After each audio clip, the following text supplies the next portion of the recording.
100 शब्द प्रति minute Hindi dictation start होगी कुछ सेकंड बाद। अध्यक्ष महोदय, माननीय वित्त मंत्री जी ने आम बजट के जरिए कृषि क्षेत्र पर विशेष ध्यान देने का स्पष्ट संदेश दिया है, लेकिन जो अनेक घोषणाएं की गई हैं उनसे कृषि और उस पर निर्भर आबादी का वास्तव में उत्थान हो पाएगा, यह निश्चित तौर पर नहीं कहा जा सकता। इसका कारण यह है कि आम बजट में कृषि क्षेत्र को आत्मनिर्भर और उन्नत बनाने के लिए ठोस उपाय नहीं किए गए हैं। जो उपाय किए गए हैं उन पर सही तरीके से अमल होने के आसार कम ही दिखाई पड़ते हैं। यह किसी से छिपा नहीं कि बजट के जरिए गांव और ग्रामीणों के उत्थान के लिए जो धन आवंटित किया जाता है आमतौर पर वह उन तक मुश्किल से ही पहुंच पाता है। केंद्रीय योजनाओं के क्रियान्वयन में कदम कदम पर गड़बड़ियां सामने आती रहती हैं। इससे भी बड़ी मुश्किल यह है कि इन गड़बड़ियों को रोकने के लिए जरूरी कदम उठाने से बचा जा रहा है।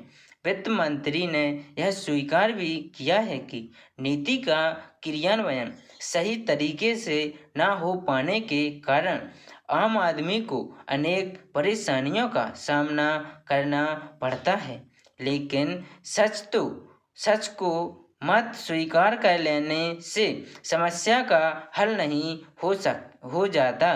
इसलिए आवश्यकता इस बात की है कि नीतियों के सही क्रियान्वयन के लिए आवश्यक कदम जरूर उठाए जाएं ताकि आम जनता को परेशानियों से राहत मिले। बजट में ज़्यादा धन राशि के आवंटन के साथ साथ उसका सही उपयोग हो, यह देखना भी सरकार का काम है। महोदय, केंद्रीय योजनाओं के क्रियान्वयन की पूरी जिम्मेदारी राज्य सरकारों और उनकी नौकरशाही की है, लेकिन अनेक बार देखा गया है कि राज्यों का प्रशासनिक ढांचा दक्षता और कार्यकुशलता को अपनाने के लिए तैयार नहीं। एक समस्या यह भी है कि केंद्रीय सरकार अपनी योजनाओं के क्रियान्वयन की सही तरह से निगरानी नहीं कर पा रही है।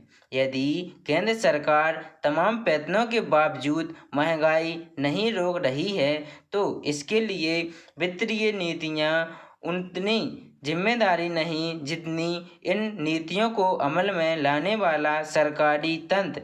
यदि केंद्र सरकार आम बजट के जरिए कृषि क्षेत्र, सामाजिक क्षेत्र एवं वंचित वर्गों के उत्थान के लिए तत्पर है तो सरकारी तंत्र के काम के तौर तरीके में बदलाव लाना होगा। यह तभी संभव होगा जब प्रशासनिक तंत्र के ऊपर से नीचे तक सुधार होगा। सभापति महोदय, यह सच है कि आतंकवाद से निपटने के लिए सरकार को एक कठोर कानून की आवश्यकता महसूस हुई।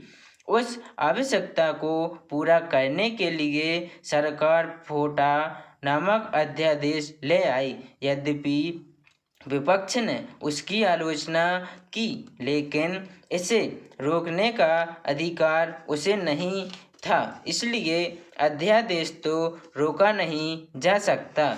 लेकिन जब विपक्षी पार्टियां इसका विरोध कर रही थीं तो सरकार को यह समझना चाहिए था कि यदि पोटा को कानून में बदलना है तो उसे विपक्ष का विश्वास भी जीतना ही पड़ेगा।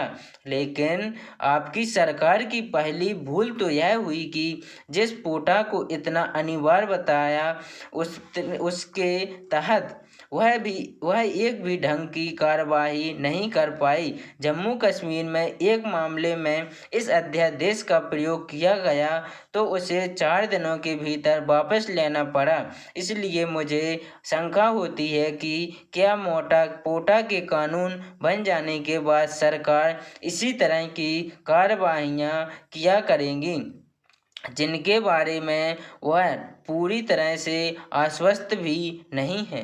दूसरी भूल सरकार ने यह की कि पोटा पर आलोचना झेलने के बावजूद इसे कानून में बदलने के लिए सरकार ने कोई तैयारी नहीं की।